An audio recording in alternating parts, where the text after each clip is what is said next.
Monoecious या हम उसको कह देते हैं बाइसेक्सुअल, जिसका मतलब होता है द्विलिंगाश्रयी या उभय लिंगाश्रयी।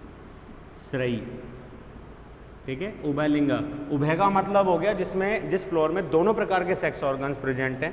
ठीक है, तो यहाँ पे अगर अपन इसकी बात कर रहे हैं तो इसके लिए एक डेफिनेशन दे सकते हैं कि एक ही पादप में दोनों सेक्स ऑर्गन्स प्रेजेंट, एक ही पादप में दोनों सेक्स ऑर्गन्स अगर प्रेजेंट है तो उनको हम बोलते हैं यहाँ पे मोनोइसियस। तो यहाँ पे मोनोइसियस शब्द जो है वो मोनो एक जो है वो है एक से, और सियस का मतलब है धारण करने वाला, अर्थात पादप सुखाए या पादप। क्लियर है। और यहाँ पे बाइसेक्सुअल का मतलब हो गया दो सेक्स ऑर्गन्स, मतलब उभय लिंगाश्रयी। इसी का अगर अपन अपोजिट की बात करें तो वो हो जाता है डायोइसियस। डायोइसियस और डायोइसियस में हम कह सकते हैं कि जब एक ही पादप, तो एक ही पादप की जगह जब दो सेक्स ऑर्गन्स दो भिन्न पादप पर डेवलप होते हैं या प्रेजेंट होते हैं।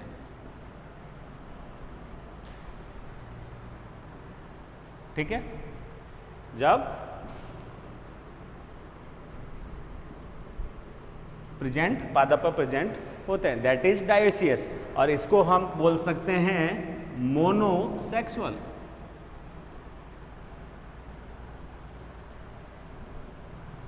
एक लिंगाश्रयी। ठीक है, तो यहाँ पे सेल्फ पॉलिनेशन के लिए हम इस पूरे सिस्टम को समझ चुके हैं। तो ऐसे में अगर किसी पादप के ऊपर एक ही मेल या फीमेल सेक्स ऑर्गन डेवलप हो रहा है या उसका फ्लोर जो है वो यूनिसेक्सुअल या मोनोसेक्सुअल के रूप में आ रहा है, तो वहाँ पे तो एक तरीके से सेल्फ पॉलिनेशन होने की संभावना ही नहीं है। वो एक अलग किस्सा है जिसको हम यहाँ पे डिस्कस करेंगे वहाँ पे होमो में, लेकिन यहाँ पे हम कह सकते हैं कि इनमें तो नहीं होगा। तो अब हम कहाँ जाते हैं, बाइसेक्सुअल पे। तो बाइसेक्सुअल के लिए हम कह सकते हैं कि समान पुष्प, मतलब एक ही पादप, एक ही फैमिली जिसके ऊपर पुष्प डेवलप हो रहे हैं, कौन सा, बाइसेक्सुअल। तो बाइसेक्सुअल पुष्प के मेल एंथर्स या पॉलेंस द्वारा उसी पुष्प की रिसेप्टिव वर्तिका को क्या कर देना, एक तरीके से फर्टाइल कर देना, क्या कहलाएगा, स्वपरागरण या सेल्फ पॉलिनेशन कहलाएगा। मतलब खुद पुष्प का खुद के द्वारा ही क्या हो जाना, पॉलिनेट हो जाना और फर्टिलाइज हो जाना, क्या कहलाएगा, सेल्फ पॉलिनेशन की डेफिनेशन में आता है। इसमें एक और हम वेरिएशन डाल सकते हैं, और वो वेरिएशन केवल इतना सा है कि जैसे कि पपाया, लेकिन वो पॉसिबल नहीं है, पपाया के दोनों प्लांट्स अलग अलग हैं। तो ऐसे में ये भी कह सकते हैं कि एक ही पादप पे अगर दो प्रकार के पुष्प उग रहे हैं और वो पुष्प जो हैं वो कैसे हैं, एक लिंगाश्रयी। ठीक है, लेकिन पादप भी सेम है, एक ही पादप पे दोनों पुष्प हैं, लेकिन वो कैसे हैं, एक लिंगाश्रयी। जैसे कि इसका एग्जांपल हम दे सकते हैं मक्का। तो मक्का के अंदर ऊपर की तरफ जो है वो स्टेमेंस डेवलप होते हैं, और बीच में जो है वो भुट्टे के रूप में वो फीमेल ओवरी जो है उसका डेवलपमेंट होता है। क्लियर है। तो ऐसे में मक्का वैसे तो सेल्फ पॉलिनेशन भी दिखाता है और ज़्यादातर क्रॉस पॉलिनेशन ही दिखाता है वो।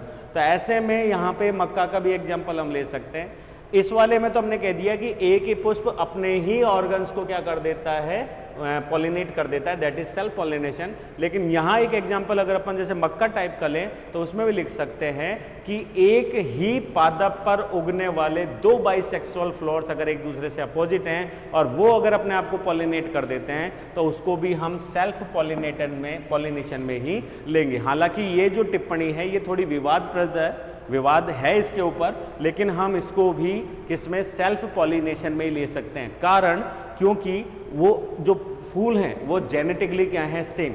हालांकि अर्धसूत्री विभाजन हुआ है, जेनेटिक थोड़ी चेंज है, लेकिन फिर भी जेनेटिक जो है वो इन बाइसेक्सुअल की तरह उनकी भी जो जेनेटिक्स है वो क्या रहेगी, सेम। हाँ, अगर पादप बदल जाते हैं दो अलग अलग और दोनों पादपों के बीच में क्रॉस होता है तो उसको हम सेल्फ नहीं कह सकते। सेल्फ पॉलिनेशन की इस स्ट्रेटजी पे और इस मतों के आधार पर हम इसको दो भागों में बांट देते हैं या दो टाइप में माना जा सकता है इसको।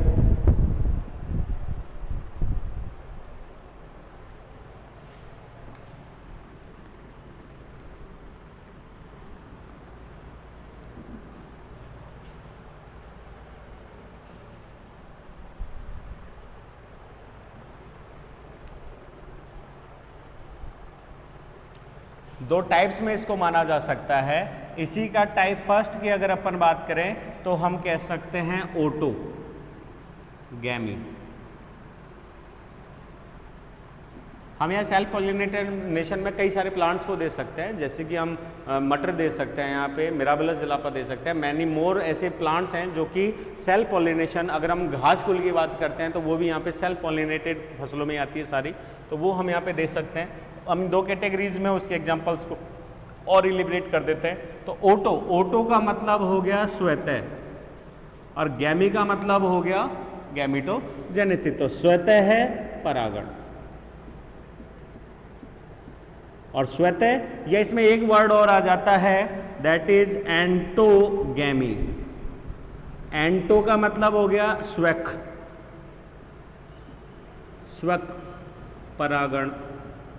स्वक का मतलब हो गया स्वयं को, कहीं और जाने की जरूरत नहीं है, किसी और के पॉलेंस लाने की जरूरत नहीं है, स्वयं को ही क्या कर लेना, परागृत कर लेना, दैट इज स्वक परागण। तो इसकी डेफिनेशन हम ये दे सकते हैं कि बाइसेक्सुअल फ्लावर में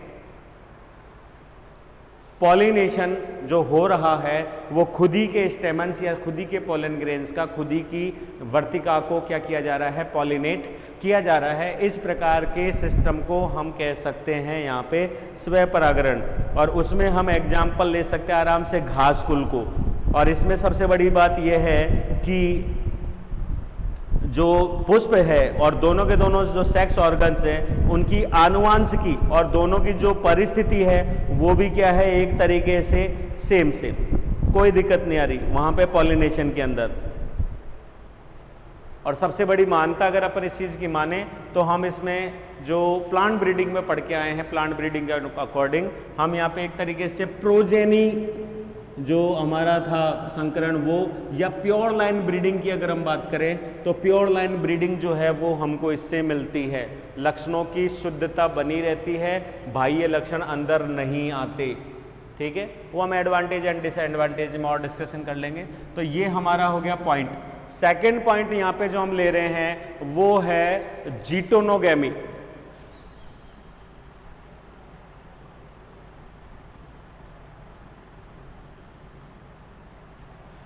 जीटोनोगैमी की अगर हम बात करें तो इसको मतलब हिंदी में अगर लिखें तो ये हो गया समजात परागण। समजात परागण वही बात होगी जो हमने अभी शुरू में डेफिनेशन दी थी कि यहां पे तो एक ही बाइसेक्सुअल पुष्प, बाइसेक्सुअल फ्लावर द्वारा स्वयं को पॉलिनेट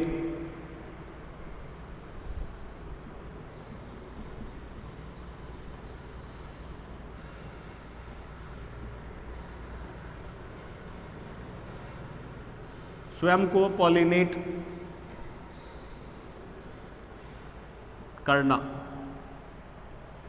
ठीक है, दूसरा अगर अपन बात करें तो जो जीटोनोमीगैमी है, जीटोनोगैमी, उसमें समजात हो गया और समजात के अंदर हम यहाँ पे एक ही पादप के दो पुष्पों को यहाँ पे जोड़ सकते हैं।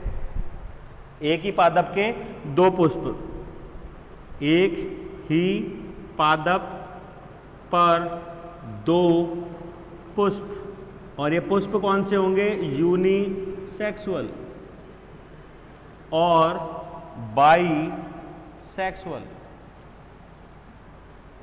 बाइसेक्सुअल को भी हम इसमें ऐड कर रहे हैं क्योंकि एक ही पादप पे बाइसेक्सुअल भी है और एक ही पादप पे जितने भी पुष्प बन रहे हैं उनकी आनुवंशिकी, ठीक है, उनकी आनुवंशिकी और परिस्थिति भी क्या है, सेम, परंतु हम यहाँ पे उनकी जेनेटिक्स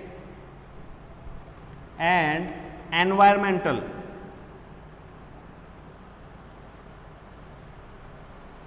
इकोलॉजिकल कर देते हैं।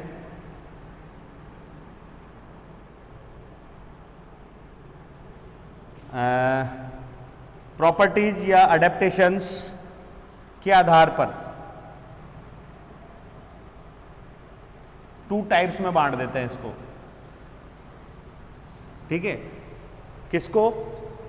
जिटोनोगेमी को, जिसको हमने समझात कहा, उसमें हमारे एक समस्या ये आ गई कि हमने एक ही पादप के ऊपर उगने वाले 2 पुष्पों के बीच में क्रॉस करा दिया। पादप एक ही है, ठीक है, मतलब पेरेंट्स एक हैं, तो हम पेरेंट्स एक है तो हम ये कह सकते हैं उनके बीच में बिल्कुल सगे संबंध है और उन सगे संबंधों की वजह से उनकी जेनेटिक्स भी क्या है, ज़्यादातर सामान्य रूप से समान ही है, बहुत कम उनके अंतर है। तो ऐसे में अगर कोई मेल फीमेल को क्या कर रहा है, पॉलिनेट कर रहा है, तो उसको भी हम किस में ले सकते हैं, सेल्फ पॉलिनेशन में ही ले सकते हैं, जिसके अंदर हमने इंक्लूड कर दिया यूनिसेक्सुअल और बाइसेक्सुअल दोनों के दोनों पुष्पों को। लेकिन यहाँ पे इनकी जेनेटिक्स और इकोलॉजी ऑटोगेमी से चेंज है, इसलिए कुछ साइंटिस्ट का या जो हमारे क्या बोलते हैं प्लांट ब्रीडर्स है उनका ये मानना है कि ये सेल्फ पॉलिनेटेड है, लेकिन इसको हम सेल्फ पॉलिनेटेड नहीं कह सकते क्योंकि 2 बाइसेक्सुअल पुष्पों के बीच में क्रॉस हो रहा है।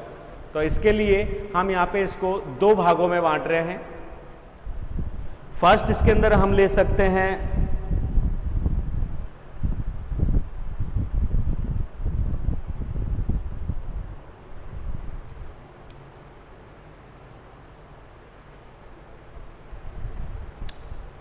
इसको, आगे इसके अडेप्टेशंस में समझ लेंगे, रहने दीजिए यहाँ पे अपने लेवल तक इतना ही। गैमेटोजेनी के अंदर समझात एक ही पादप के 2 पुष्पों के बीच में और ऑटोगेमी के अंदर एक ही पुष्प के दोनों सेक्स ऑर्गन्स के बीच, जायम और एंड्रोसियम के, मतलब एंड्रोसियम और स्टेमेंस के बीच में। एंड्रोसियम नहीं, गाइनोसियम बोल देते हैं, इसको हटा देते हैं यहाँ से। अब इसकी कुछ अडेप्टेशंस या कंट्रोवर्सी जो कि मैं बात कर रहा था अभी, क्योंकि हमारा ये जो टॉपिक है उसी के अंदर क्लियर हो जाएगा।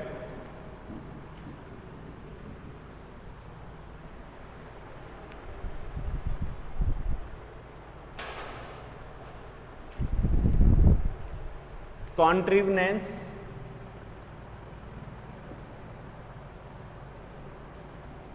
और अडेप्टेशन कह देते हैं इसको।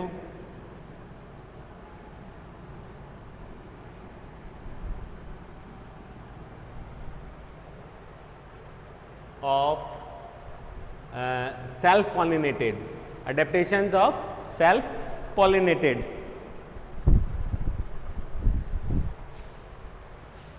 फॉर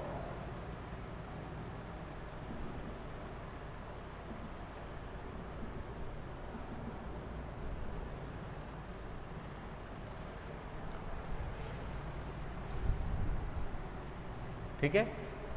कॉन्ट्रीवनेंस की बात करें तो यहाँ पे एक तरीके से कंट्रोवर्सी से मतलब नहीं है, यहाँ पे कॉन्ट्रीवनेंस का मतलब हो गया युक्ति।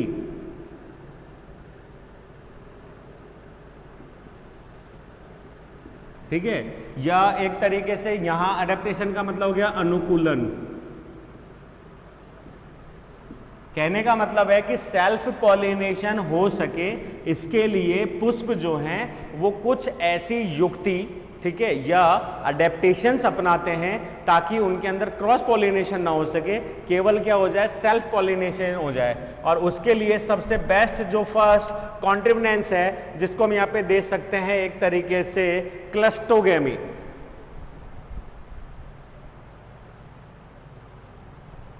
इसकी अगर अपन हिंदी की बात करें तो ये हो जाता है अनून मलीय मिलय, अनून मिलय।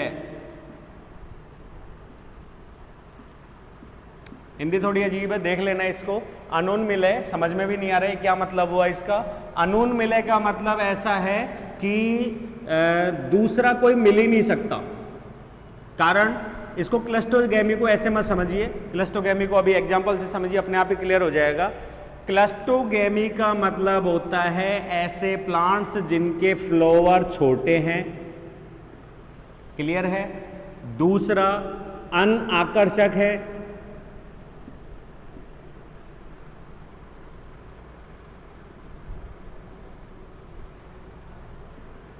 तीसरा क्या बोलते हैं, रंगहीन है,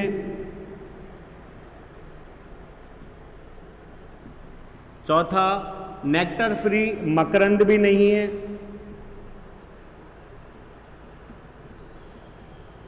ठीक है। और सबसे बड़ी बात, नेवर ओपन, और ये पुष्प कभी खिलते ही नहीं है। तो ऐसे में ये पुष्प जब खुलेगा ही नहीं तो उसमें डेवलप होने वाले एंथर्स जो हैं वो, इसको बाइसेक्सुअल तो लिख दें, पुष्प बाइसेक्सुअल हैं लेकिन छोटे हैं, अनाकर्षक, रंगहीन, मकरंदहीन होते हैं। और सबसे बड़ी चीज है नेवर ओपन, वो कभी खुलते ही नहीं है। तो जो पुष्प खुल ही नहीं रहा, बड अवस्था में है, ऐसे पुष्प में ना तो अंदर से पॉलेंस बाहर रिलीज हो सकते हैं, ना ही स्टिग्मा बाहर आ सकती है, और ना ही बाहर से कोई पॉलेंस अंदर जा सकता है। ये इनकी बेस्ट स्ट्रेटर्जी है, ठीक है। अब ऐसे पुष्प हमको मिलेंगे कहाँ? तो ऐसे पुष्प मिलते हैं ज़्यादातर अंडर और अपर सरफेस ऑफ लैंड या सॉइल,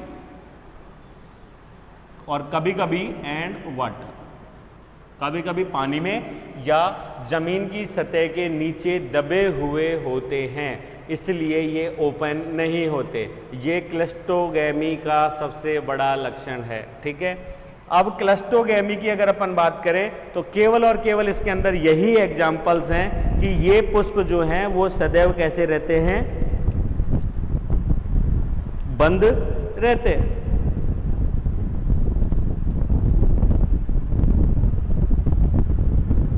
इसमें दो स्ट्रेटर्जीज या अगर अपन दो टाइप्स की बात करें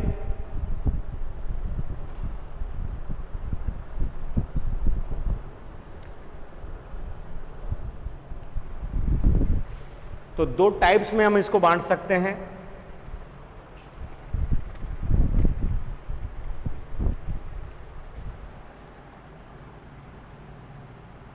टाइप फर्स्ट, ऑब्लिगेट, ऑब्लिगेट क्लस्टोगैमी, ठीक है। ऑब्लिगेट का मतलब होता है अवैकल्पिक,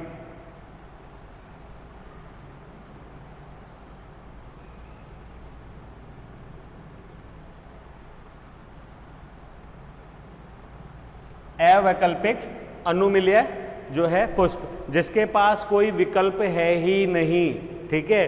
these flowers are strictly small, bisexual and never open in their life span, ठीक है। ये कभी नहीं खुलेंगे। और इसका अगर अपन एग्जाम्पल दें तो बेस्ट एग्जाम्पल जो इसका है वो कॉमिलिना है।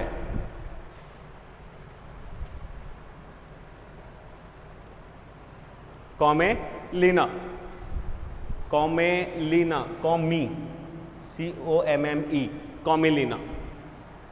स्पीसीज की अगर हम बात करें तो स्पीसीज हम डाल सकते हैं इसमें बेंगालेंसिस,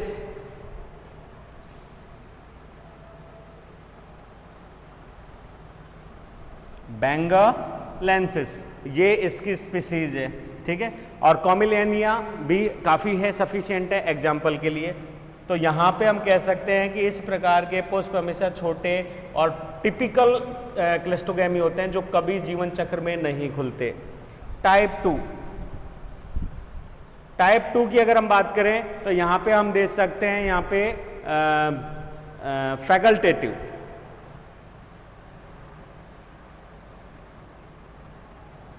फैकल्टेटिव क्लस्टो,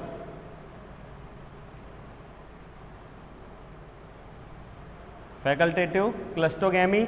और इसकी अगर हम बात करें तो इनको हम नाम बाद में देते हैं, पहले समझा देते हैं। पुष्प छोटे होते हैं, अनाकर्षक होते हैं, रंगीन होते हैं, मकरंदहीन होते हैं, बाइसेक्सुअल होते हैं, सब कुछ सही है। लेकिन ये जो नेवर ओपन वाली स्ट्रेटर्जी है, इसको ये फॉलो नहीं करते। ये जीवन काल में या अपने जो परिपक्व अवस्था होती है उसमें बहुत क्षण भर के लिए ही खुलते हैं, लेकिन खुलते जरूर हैं। उसके बाद परमानेंटली क्या हो जाते हैं? बंद। कुछ टाइम के लिए ओपन, कुछ टाइम के लिए ओपन हो जाते हैं, उसके बाद permanent and permanent close. Permanently क्या हो जाते हैं? क्लोज हो जाते हैं।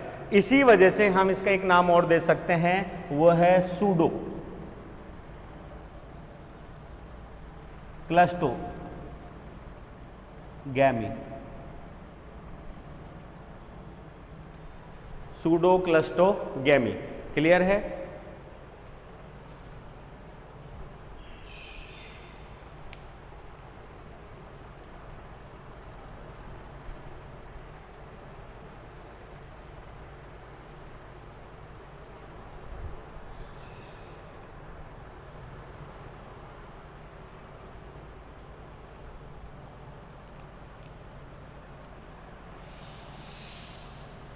इसके एग्जाम्पल्स हमारे पास आ जाता है ऑक्सेलिस ड्रोसेरा, OXALIS, और ड्रोसेरा DROSERA। ये दो ऐसे एग्जाम्पल्स हैं जो एग्जाम्पल तो क्लस्टोसिलिया के हैं, और एक पोलुंगा भी है इसका एग्जाम्पल, पोलुंगा भी इसके अंदर आ जाएगा। तो ऐसे में अगर हम कहें तो ये हैं तो क्लस्टो, लेकिन क्लस्टो में दो स्ट्रेटर्जीज आ गए, ऑलक्सी वो ऑक्जेलिस और ड्रोसेरा जो है, इनके पुष्प भी बंद रहते हैं लेकिन कुछ समय के लिए खुलते हैं, फिर परमानेंट बंद होते हैं। जबकि अगर अपन यहाँ बात करें तो कॉलिमेलिया के जो पुष्प है वो कभी भी ओपन नहीं होते। अब हमारे पास सबसे बड़ी चीज ये आती है कि जब ये ओपन नहीं होते, कीट नहीं होते, तो इनमें परागण होता कैसे है? तो उसके लिए एक सिंपल सी स्ट्रेटर्जी ये है कि इनकी एंथर वॉल जो होती है, एंथर वॉल, उसमें एंडोथीसियम जो वॉल या मेम्ब्रेन होती है, सेल्स एब्सेंट होती है। इस वजह से इनमें पॉलन ट्यूब जर्मिनेशन की दिक्कत नहीं होती। तो पॉलन ग्रेन्स जो होते हैं ना, इनके पॉलन जर्मिनेट इन पॉलन सैक, और ये पॉलन सैक जो है वो पॉलन ट्यूब के बनने से रैप्चर हो जाती है, और वो पॉलन ट्यूब जो है वो रिसेप्टिव वर्तिका को क्या कर देती है? ग्राही को क्या बोलते हैं? पॉलिनेट कर देती है। क्लियर है? तो यहां हमारा टॉपिक कंप्लीट हुआ इसका, जिसमें क्लस्टोगेमस की यहाँ पे क्या बोलते हैं? अनुकूलता को हमने देखा। सेकंड अनुकूलता, मिटा देते हैं इसको, लिख लीजिए एक बार। सेकंड अनुकूलता हम यहाँ पे ले लेते हैं होमोगैमी, जिसमें हम यहाँ पे स्ट्रेटर्जी डाल सकते हैं कौन सी? समान परिपक्वता या समान काल परिपक्वता।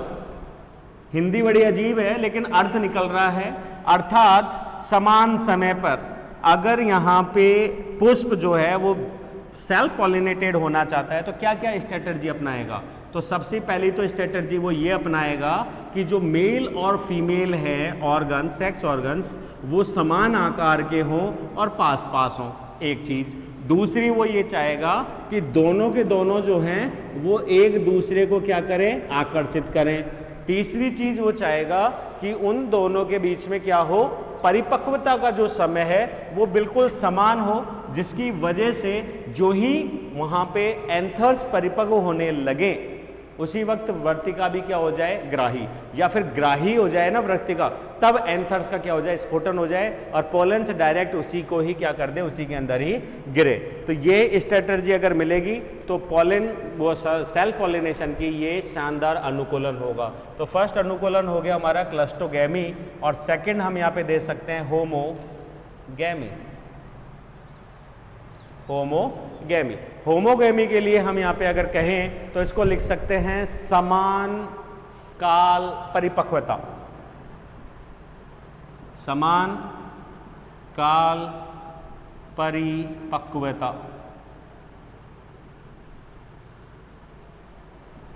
समान काल परिपक्वता।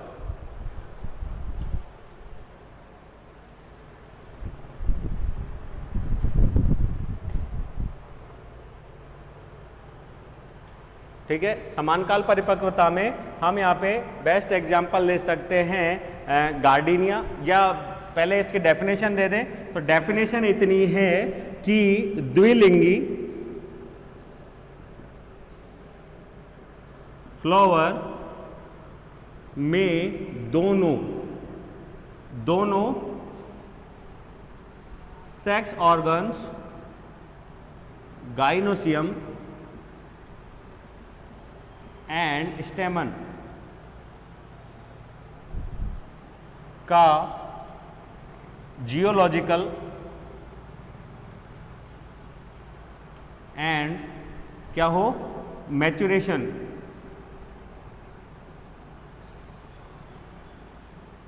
यहां पे जियोलॉजिकल का मतलब है भौगोलिक, मैच्योरेशन का मतलब परिपक्वता, टाइमिंग समान होता है। ठीक है, तो समान काल परिपक्वता का मतलब बाइसेक्सुअल फ्लावर, जो कि मैंने अभी बताया था, दोनों पास पास हो, दोनों एक दूसरे के बिल्कुल आमने सामने, उनकी साइज भी सेम हो, दोनों एक दूसरे के रिसेप्टिव हो, प्लस उनका परिपक्वन समय बिल्कुल समान हो, एक के परिपक्व होते ही दूसरा भी परिपक्व हो जाए। हालांकि पहले एंथर्स परिपक्व होंगे तभी क्या आ जाएगा, जो वो क्या वर्तिका जो है वो भी कैसी हो जाती है, ग्राही हो जाती है। यहाँ पे अगर अपन एग्जाम्पल्स दें इनके, तो एग्जाम्पल दे सकते हैं अपन गार्डिनिया कैथेरेंथस, गार्डिनिया कैथेरेंथस, कैथेरेंथस सदाबहार,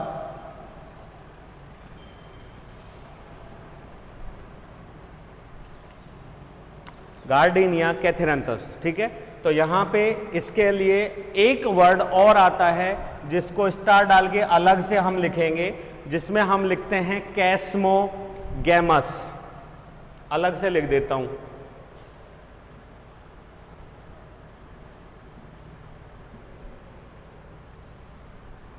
कैस्मोगैमस, इसकी हिंदी तो मेरे को नहीं समझ में आ रही, लेकिन मैं आपको इसकी डेफिनेशन दे सकता हूं। इसमें दे सकता हूं कि these type of flowers, these flowers होते कैसे हैं, बाय नेचर क्रॉस पॉलिनेटेड,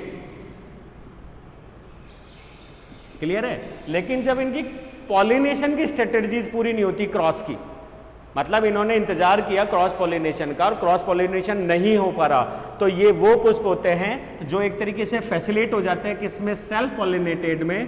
तो these flowers by nature cross pollination होते हैं, बट इन किसमें, डायहर्स कंडीशंस की अगर अपन बात करें, क्या बोलते हैं,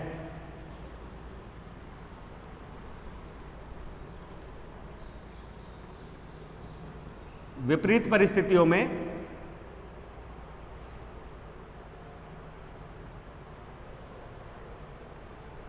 नहीं आ रहा याद,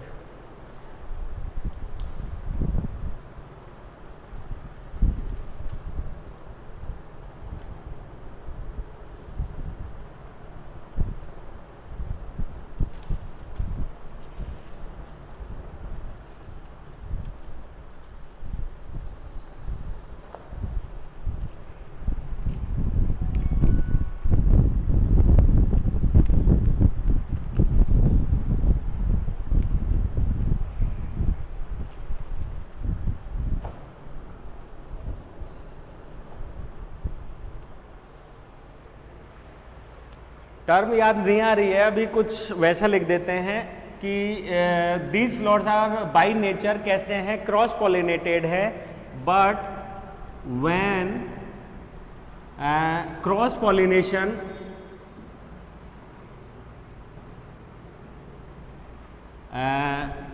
गेन फेल, क्रॉस पॉलिनेशन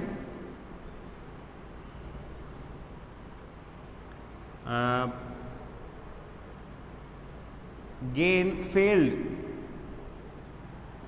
इसको हम यहां लिख सकते हैं एक तरीके से विषम परिस्थिति, डायहर्स कंडीशंस बोलते हैं विषम परिस्थिति में अडेप्ट टू सेल्फ पॉलिनेशन, अर्थात ये द्विलिंगी पुष्प हैं जो सदैव क्रॉस पॉलिनेशन ही करते हैं और इनकी स्ट्रेटजी भी क्रॉस पॉलिनेशन की है, परंतु जब क्रॉस पॉलिनेशन ये नहीं कर पाते या इनका क्रॉस पॉलिनेशन खराब हो जाता है, परिस्थितियां विषम हो जाती हैं, तो ये सेल्फ पॉलिनेशन स्ट्रेटजीज को भी क्या कर लेते हैं, अपना लेते हैं। इस टाइप के फ्लावर्स कैस्मोगैमस कहलाते हैं। इसीलिए हम इसमें एक स्ट्रेटजी जो अडेप्टेशन है वो होमोगैमी के अंदर कैस्मोगैमस को भी क्या कर रहे हैं, इंक्लूड कर रहे हैं। अब इसमें जैसे अगर अपन एग्जाम्पल दें कि ये ऐसा क्या करते हैं कि ये क्रॉस से सेल्फ में बदल जाते हैं, तो इनके अंदर कई तरीके के एडेप्टेशंस हैं, जिसमें फर्स्ट हम यहाँ पे कह सकते हैं जैसे कि मिराबिलस जलापा जो है,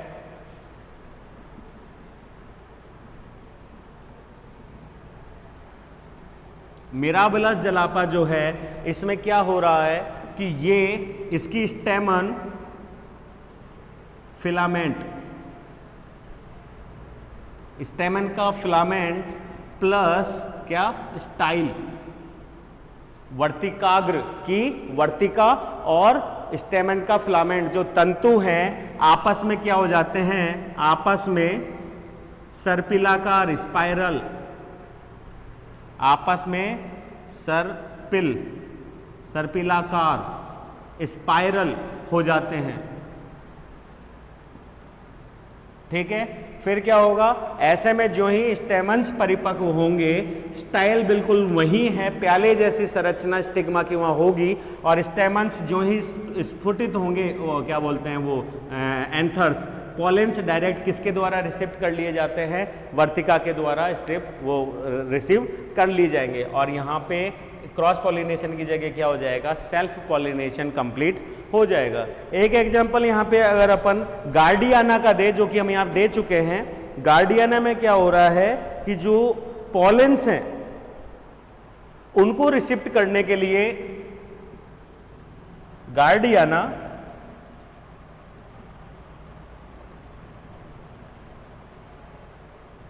गार्डियनिया में क्या हो रहा है,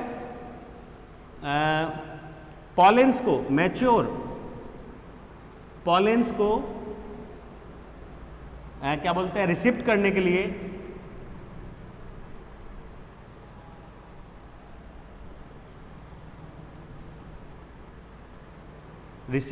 लिए स्टिग्मा क्या हो जाती है, एक तरीके से रिसेप्टिव का कार्य करती है, प्याले जैसी हो जाती है, आकार में चौड़ा कर लेती है, जिससे उसके अंदर स्टिग्मा में क्या हो जाए, इकट्ठे हो जाएं। तो mature pollens received by stigma of same floor. ठीक है, तीसरा हम एक एग्जांपल और ले सकते हैं, यहां पे घासकुल से ले सकते हैं और एक टिलियेसी ले सकते हैं। इसमें जो स्टिग्मा है, टिलियेसी फैमिली में क्या होता है, स्टिग्मा जो है कांटेक्ट विद स्टेमन्स, मतलब इनके परिपक्व होने से पहले ही उसके पास जाके जुड़ जाती है, कांटेक्ट कर लेती है, जिसकी वजह से जो ही विस्फोटित होगा वो विस्फोटन दूर तक डिस्पर्स नहीं होगा और तुरंत किस में हो जाएगा, उसके कलेक्टिव में हो जाएगा, और वो वहां की वहां क्या हो जाएगी, एक्सेप्टेबल हो जाएगी। तो ये कुछ स्ट्रेटजीज इन्होंने अपनाई है, जिसकी वजह से ये क्रॉस से क्या हो गए, एक तरीके से सेल्फ, और यही स्ट्रेटजीज सेल्फ पॉलिनेटेड फ्लावर्स भी जो है वो अपनाते हैं।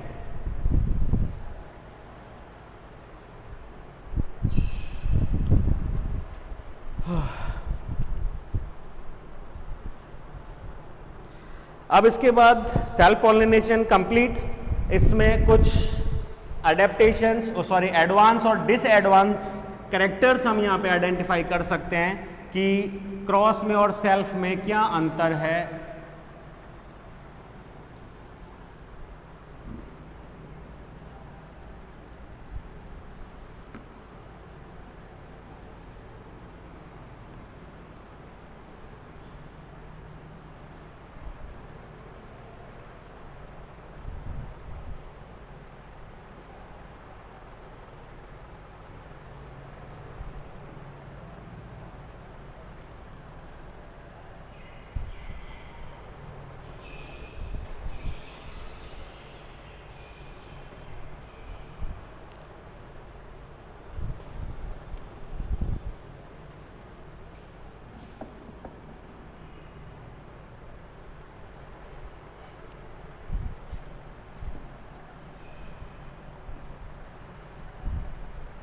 Advantage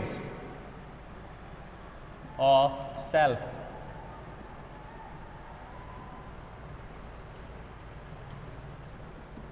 pollination, advantage of self pollination. तो सबसे पहला अगर एडवांटेज अपन इसमें डालते हैं तो फर्स्ट एडवांटेज तो हमने पहले ही बात कर ली थी कि जो पेरेंटल कैरेक्टर्स हैं, पेरेंटल कैरेक्टर जो हैं वो बने रहते हैं, संतति प्रोजेनी में बने रहते हैं। ठीक है, इसको हम एक तरीके से प्योर लाइन भी कह सकते हैं। ठीक है, मतलब नए लक्षण जो हैं वो नहीं आते, या इसको ये भी कह सकते हैं प्यूरिटी ऑफ रेस, मेंटेन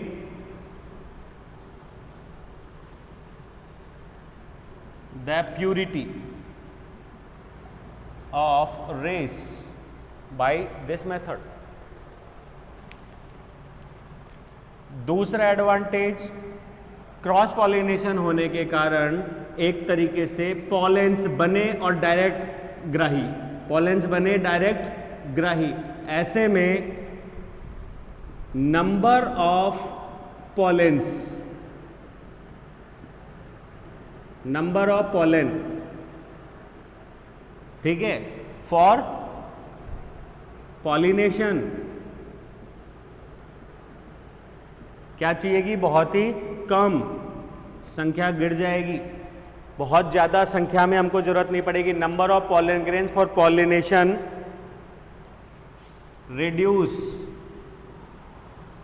यहां पे शॉर्ट में इसीलिए लिख रहा हूं कि इस प्रकार की स्ट्रेटजी में बहुत ज़्यादा पॉलेंस की जरूरत नहीं पड़ती है।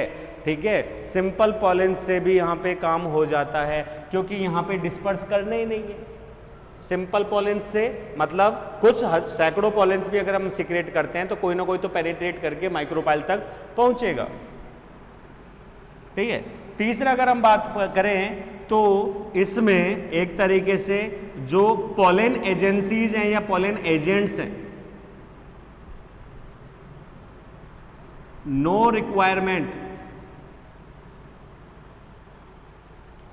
रिक्वायरमेंट फॉर पॉलिन या पॉलिनेशन, क्या बोलते हैं, एजेंसीज या एजेंट्स।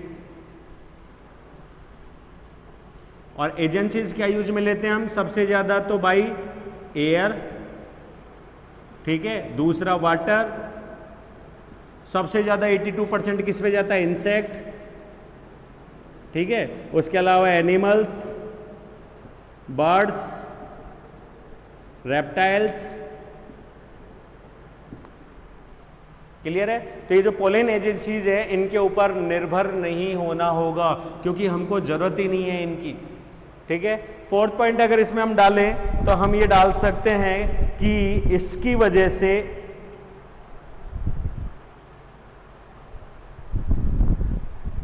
जो एक कैस्मोगैमी हमने पढ़ी, क्रॉस पॉलिनेशन फेलियर की वजह से पुष्प सेल्फ पॉलिनेशन में बदल गया, तो हम ये कह सकते हैं कि इसकी वजह से जो पॉलिनेशन फेलियर है, पॉलिनेशन फेलियर, उसमें भी क्या आ जाएगी, रिड्यूस्ड। बहुत कम चांस होंगे कि पॉलिनेशन फेल हो, क्योंकि जब स्टिग्मा रिसेप्टिव है और उसके ऊपर मैच्योर पॉलन जा रहे हैं तो पॉलिनेशन होने की संभावना पूरी होती है। यस, काफी है। ठीक है, अब इसी के कुछ डिसएडवांटेज,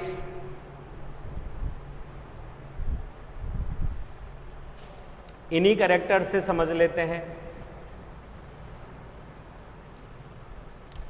डिसएडवांटेज, पहला कैरेक्टर तो ये कह रहा है कि पेरेंटल कैरेक्टर्स जो हैं वो बने रहते हैं, प्योर लाइन जो है वो बनी रहती है, प्योरिटी रेस की जो है वो बनी रहती है। ये गलत लिख दिया, रेस नहीं है, रेस है RACE, ठीक है, और वैरायटी। तो यहाँ पे यही चीज़ एक सबसे खतरनाक है कि अगर यहाँ पे किसी पेरेंट में कोई घातक जीन है, लीथल जीन, और वो लीथल जीन जो है प्रोजेनी में जा रहा है, वो एक तरीके से क्या हो गया, उसका वेक्टर हो गया। और वैसी ही दो प्रोजेनीज के बीच में फिर यही क्रॉसिंग होती है, तो वहाँ पे क्या हो रहा है, जो घातक जीन है उसके लक्षण बाहर नहीं जा रहे, और उसका सबसे बड़ा खामियाजा ये होगा कि उनकी धीरे धीरे प्रोजेनीज की जो विग्योर स्ट्रेंथ है, विग्योर संकर ओज की जो स्ट्रेंथ है, वो धीरे धीरे क्या हो जाएगी, डाउन हो जाएगी, और एक टाइम वो लीथल जीन जो है वो क्या हो जाएगा, प्रभावी होकर प्रोजेनी की मृत्यु का कारण भी बन सकता है। तो ये इसका सबसे पहले वो है। दूसरा, अर्थात जो बैड कैरेक्टर या जो लीथल जीन है वो किस में चले गया, प्रोजेनी में, और उसके बाहर आने का कोई चांसेस नहीं है। Bad characters does not eliminated, bad character does not eliminate the bad character, नहीं आ सकता क्रॉस की वजह से, वो सॉरी सेल्फ पॉलिनेशन की वजह से। सेकेंड पॉइंट हम यहां पे दे सकते हैं कि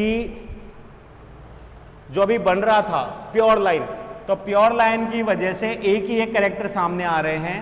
प्योर लाइन के वजह से एक नई चीज आ रही है कि जो नई रेस या वैरायटीज डेवलप हो सकती है तो वो नहीं होंगी। तो नेवर प्रोड्यूस और चांस फॉर न्यू रेस और वैरायटीज, ठीक है, never chance for new race and varieties. तीसरा पॉइंट हम यहां पे डाल सकते हैं, जो विग्योर या वाइटिलिटी जो है, वायबिलिटी या वाइटिलिटी की बात अगर अपन करें डिजीज की, तो वो यहां पे खत्म नहीं होंगी। विग्योर का मतलब होता है ओज, गुणवत्ता, जो दो मेरे माता पिता के मिलने से जो संतति में दोनों के गुण आगे गुणवत्ता बढ़ती है, वो यहां पे नहीं बढ़ेगी। तो विग्योर, जो विग्योर है या वाइटलिटी है फॉर डिजीज, रोगों से लड़ने की जो क्षमता थी, रेजिस्टेंस पावर था, वो डेवलप नहीं होगा, और ये वाइटलिटी जो है वो क्या होगी, कम होगी, decrease,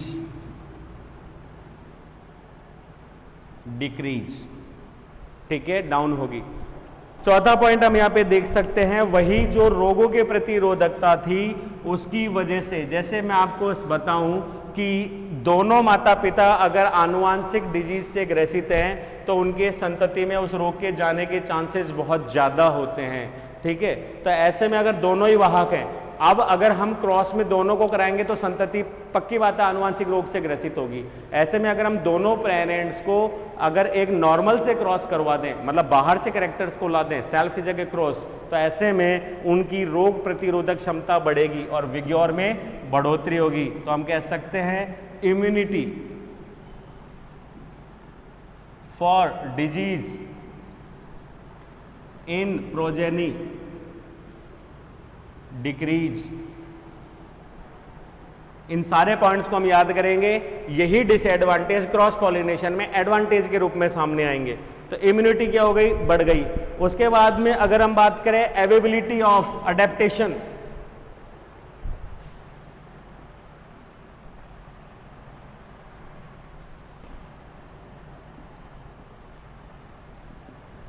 availability for adaptation for change in environment,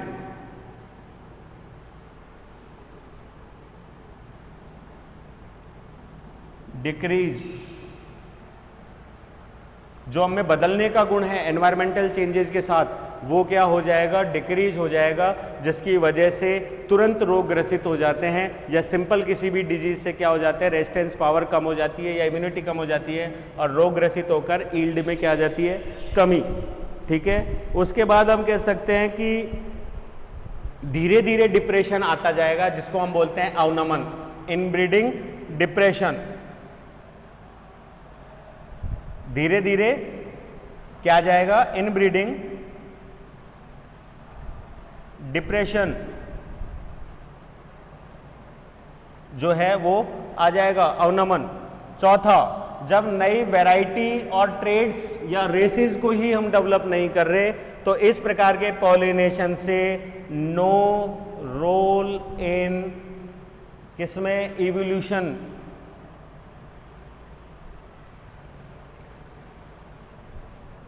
उद्द विकास में कोई रोल रहेगा ही नहीं, क्योंकि प्रोजेनी सेम, बिल्कुल ये वैसे ही हो गया जैसे आलू को काट के आलू को उगाते जाओ उगा जाओ, उसमें जेनेटिक्स में कोई चेंज ही नहीं आएगा, सेम टू सेम रह जाएगा, एक तरीके से वेजिटेटिव प्रोपोगेशन। तो इवोल्यूशन चेंजेस के लिए तो सेक्सुअल रिप्रोडक्शन डेवलप हुआ। अब सेक्सुअल डेवलपमेंट में अगर हम जेनेटिक चेंज ही नहीं लाएंगे तो उनमें कोई वेरिएशन नहीं आएगा, और बिना वेरिएशन के नई रेस वेराइटीज डेवलप नहीं होगी, और उनमें अगर बहुत अच्छे गुण हैं तो बने रहेंगे, और अगर कोई डिजीज कैरेक्टर या बैड कैरेक्टर उसके अंदर है तो वो भी उसमें बना रहेगा, जिसकी वजह से उसमें हर चीज में क्या आएगा, इवोल्यूशन। यही फर्क है दोनों, एक वाइल्ड स्पीसीज और एक कल्टीवेटिव स्पीसीज में। वाइल्ड स्पीसीज जो होती है, जिसको हम जंगली बोलते हैं, उनमें रेजिस्टेंस पावर, एनवायरमेंटल के अकॉर्डिंग ढलने का पावर, इम्यूनिटी पावर, और सबसे बड़ी चीज इवोल्यूशन जो है वो सबसे ज्यादा होता है कल्टीवेटिव क्रॉप्स की तुलना में। तो आज की क्लास में हमने सेल्फ पॉलिनेशन को कंप्लीट किया, कल हम करते हैं यहाँ पे क्रॉस पॉलिनेशन। थैंक्स।